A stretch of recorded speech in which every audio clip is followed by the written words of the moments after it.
deLacy, the shipyard that's brought you the Python, the Crate, Anaconda, Sidewinder and Viper, not to mention the good old favourite, the Cobra MkIII.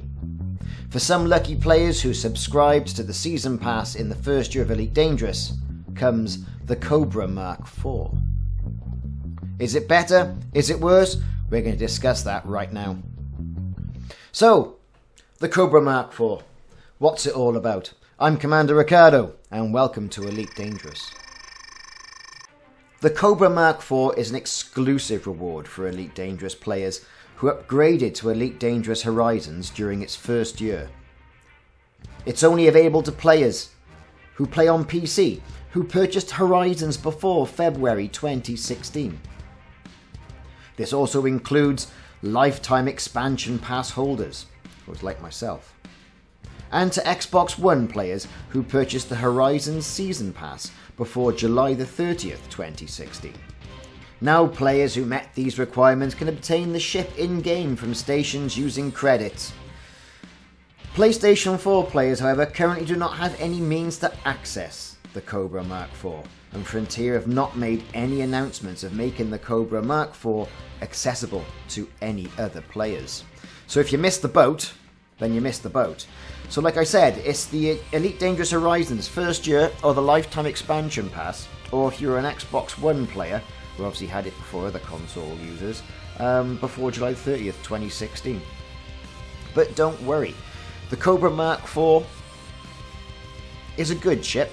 It's often overlooked because there's not many people out there using it, and I think by the time the Cobra Mk4 came out, people had moved on to bigger ships like the Python, also by deLacy, or even gone to the Anaconda. Now of course we have the Crate. Ships like the Cobra MkIII and Cobra Mk4 and the Viper are often forgotten. However, if you look at the ship, you can definitely tell what it is. It seems to have gone around that angle, whereas we'll change it a little bit and we'll make a gap at the front end. Bit like the Viper Mk4, bit like the Mamba. So you know, there's a definite aesthetic nod to what the old ship used to be and what this new ship is. As an explorer, the Mk4 has a lower jump range than its predecessor, the Mk3, due to its higher weight, so it's much less viable in the role of that of an expedition craft. The Cobra Mk4 is Faulcon deLacy's development of the Cobra MkIII, this we've said. It's heavier and slower than the Mk3, but it packs a bit of a heavier punch, with better weaponry, better placement of those weapons, so it makes it more of a combat vessel. You know, they've improved survivability and upgrading, but at the expense of some of its agility as well. It's not as nimble as the older ship. I, for one, have been using the older ship. I've not spent an awful lot of time in the Mk4. So, let's take a look at some of these stats of the Mk4, shall we? So, Faulcon deLacy, produced in 3301 to present, and it costs you 764,720 credits. That's with no discount. The typical insurance is going to set you back 38,000 credits in your small landing pad, so it can sit its backside down virtually anywhere. 2 pilot seats, so you can use it for multi-crew. No ability for a fighter hangar, though you can put in an SRV.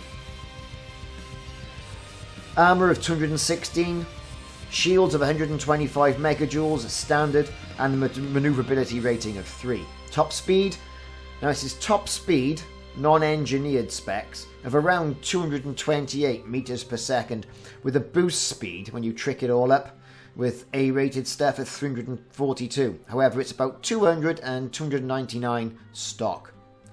Cargo pack capacity of 88 tons. So, you're going to be able to shift some product in it. You're going to be able to stand a little bit longer in a fight, toe to toe. But effectively,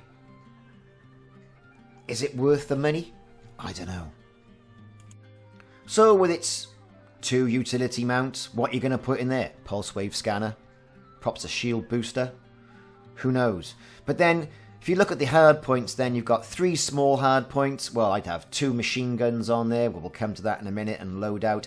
couple of beam weapons, possibly some missiles or some mines. Internals, 2 size 2, 2 size 3 and 4 size 4 compartments, and you can fit those with a variety. I mean, it is a multi-role ship, to be fair. It's just not really good, I think, as an exploration vessel, as I mentioned.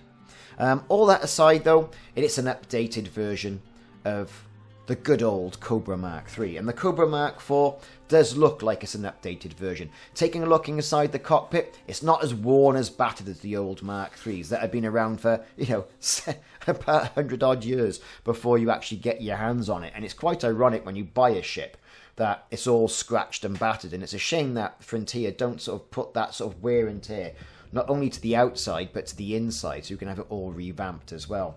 You know, people on my community page as well have also said, well, hey, why haven't we got ship skin designs that we can put on the ships?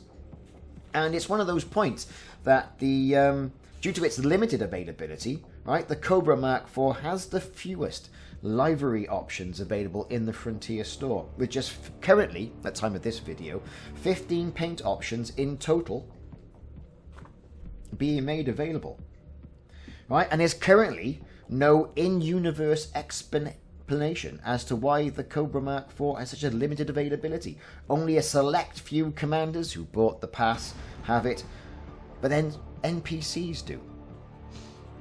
I mean, discussing the top speed and things like that. So, you know, rate it up with A-rated boosters. Cut some weight as well. You're going to get 228 meters per second top speed with that boost, like I said, of 342 meters per second with an unladen jump range of 24.91. Of course, you can get an FSD booster in there as well. You can really cut some weight and perhaps accentuate that. And of course, you've always got to go around there and start engineering things out. So let's take a look at the loadouts this time. So like I mentioned, the hardpoints. So he comes with 2 pulse lasers in the class 2 slots, and you've got 3 empty hardpoints there for small. I like the beam lasers on this sort of ship. Gives it a little bit of added extra punch. So let's fit those up with the biggest beam lasers I can possibly get. Get rid of those pea shooters that are currently in the 2 front class 2 forward gun bays. So we're not going to bother keeping pulse lasers. Who needs pulse lasers? Beam lasers. That's what you'll want. Okay, so that's those gotten rid of. In the class 1 slots, so either side, on the top of the ship, I'm going to go for good old multi-cannons. You can engineer those up with Todd the Blaster to get some funky effects in there as well. Let's get another one in there. Of course, it's all eating into our jump range as well. And on the empty small hardpoint right at the top center, I'm going to go for a missile rack. Guided seeker missiles. Now, some may argue with that. What the hell are you doing? I don't use missiles a hell of a lot. And to be perfectly honest with you, I think I should. Especially in combat. But this ship is going to be a combat build.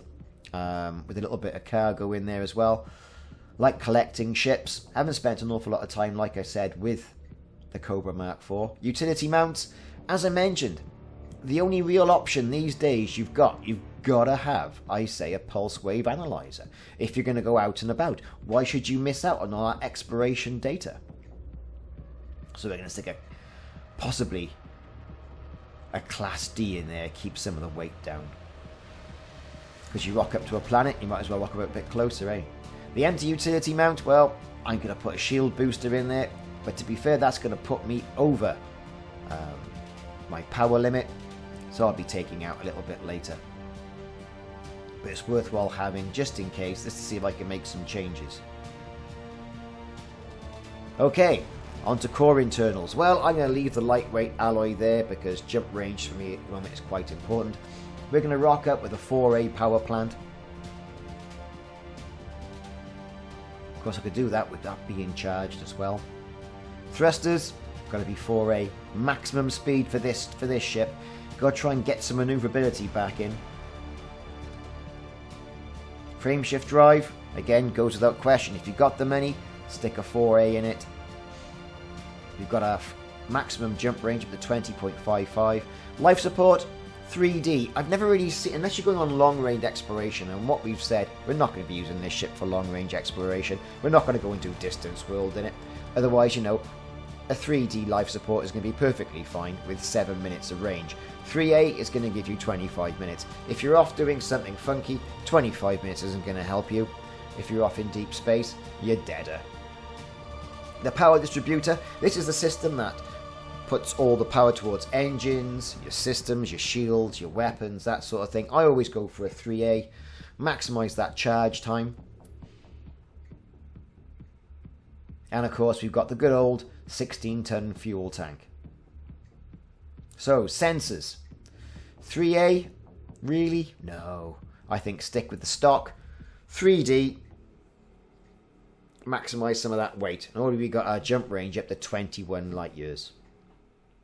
That fuel tank capacity, well, you can always put another fuel tank in optional internals if you want to. Shield generator, it's got to be an A class, especially for what we're doing. And if you're looking at these sort of ships or going back and thinking, well, I kind of missed out on some of the smaller ships, like what I'm currently doing, then, you know, it's probably worthwhile tricking it up as much as you possibly can. Although, it's kind of a bit of a dead stick in the game now, like I mentioned. I mean, there's no in-game explanation as to why it's so low, or low in usage. You see NPC players flying around with them a lot, but not many commanders using it. I think it's probably got to be one of the lowest used ships possible. I think even the Sidewinder, also by Faulcon deLacy, also gets used a hell of a lot more than this. So I'm just putting in a detailed surface scanner. Got my cargo racks, of course, you know, got to shift a bit of product. That's what it's all about, really. And otherwise, you're going to go for combat and you're going to fit it all the way full of hull and module reinforcements. And you've got to think, well, if I'm going to do that as well, I should have really gone for the military package on the hull and not stuck with a lightweight skin. I always like to pack a planetary vehicle. Got to have a scarab. But it all depends what you want to be doing. You know, are you going to spend all your time effectively in space and not going down to the planets and not trading with planet-side stations? Or are you, you know, or do you want that flexibility at the expense of using, you know, one of your ship module bays? That's one of the things I think we've got to think about. So like I say, with all its hard points at the front, makes this easy for nimble ships to take advantage of this weakness and take out a Mark IV. You know, it's sluggish. People can get behind you. That cost of packing a bigger punch to the effect of agility, I think has really hurt this ship. And really when the Mark IV was released, I remember thinking, oh, it could have been a little bit better than this, to be perfectly honest. I mean, this level of manoeuvrability, you know, like I said, it can put up a fight, it can hang in there, but it's not going to keep up with the likes of the Vulture and the more nimble ships like that. I think the Viper MkIV is going to outdo it. No dramas there. I think that's going to be an obvious guess. So do me a favour, if you like what you're seeing so far and you've been following the series, click that like and subscribe button. It goes a hell of a long way on YouTube. A like and subscribe, and put a comment in the comment section. Make it constructive, we're all friends, and click the notification icon, and that'll let you know when I'm putting more videos of Elite Dangerous, Subnautica, other games, whatever else I've got going on YouTube. So anyway, back to that old Cobra MkIV. You know, better armour, compartments and damage, but the ability not to get around a bit, I think it's hurt it. It has got an impressive 88 ton of cargo, however, which we've seen we can maximise that out. Probably increase it a bit more as well by taking those shields out, if you're confident in your piloting skills. But anyway, there you go. We're going to take it out now, once we've finished messing around in the outfitting bay, and see how it performs. Now, this type of ship is often skated over. You tend to go Sidewinder, then from Sidewinder to a hauler. Hauler, I'll go for a Cobra MkIII, or a Mark IV perhaps, although it's virtually double the price. And is that worth it? You know, I mean, a Cobra MkIII, 340,000. This Mark IV, 620. what are you getting, really? Better paint inside? Anyway, and then after that, you're onto the Python. And really, I would tend to sort of skip this and go straight from, if you can get it, a Mark III, directly to a Python. Because that's when you're going to start to make real money. That's a real, true multi-role fighter. Trader. Not really an explorer. You know, sort of mid-range, you know, for the old Python. But what you got to consider is, you know, what am I going to be using it for? Am I a ship collector? Do I like just tricking up these ships? And as I mentioned, there's not many paint jobs out there. I got the Black Friday paint pack for it, because I was around back in the game when the Black Friday paint pack was released, and we got it gratis. Other than that, you're spending money on a ship. Real money on a ship, which you're very rarely, I think, going to use. Where's its placement? What's the point of it? What's the point of the Cobra Mk4? That's what I'm trying to get at. You just make do with a Mark III, move up from there to a Python, and there you go. So with all that being said, let's have a look at it in its native environment. Let's get it out of that station. So, it does look quite nice, gotta say it, in its stock red and white. Now, not an awful lot of attention is paid to the underneath of these ships. So you've got your cargo bay, got the bit where the scarab comes out. And taking it out into the black is a bit of an experience. It's not overwhelming, it's got to be said. And you've got to think, well, for such an iconic mark as the Cobra, why didn't they make it better? Why didn't they make it something a little bit game-changing for all those people who had spent the money back, you know, for that first season pass, or for those who had bought, you know, the expansion pass? But then again, you could argue, is that pay to win? But then again, what are you really going to win in a ship like this? Even if you gave it 2 more weapon ports, even if you gave it stronger shields, which I think it needed stronger shields to make it game-changing, to make it worthwhile having over the Cobra Mark III, it needed the shields. Speed, well, take it or leave it, you can engineer your speed up. But it needed, in my opinion, it needed an underneath weapons port. It needed the ability to have a higher class of power plant. It also needed stronger shields. And to be fair, if it had given it 175 megajoule shields as opposed to 125, stock and the ability to go up a grade in shields, that would have been something. I mean, think about it. Cargo capacity? Who cares about that? If you want to be a cargo runner, then you'd make do with small shipments and go back and forth. However, like I say, we are where we are. This is a Mark IV Cobra review, and let's take a look at it properly.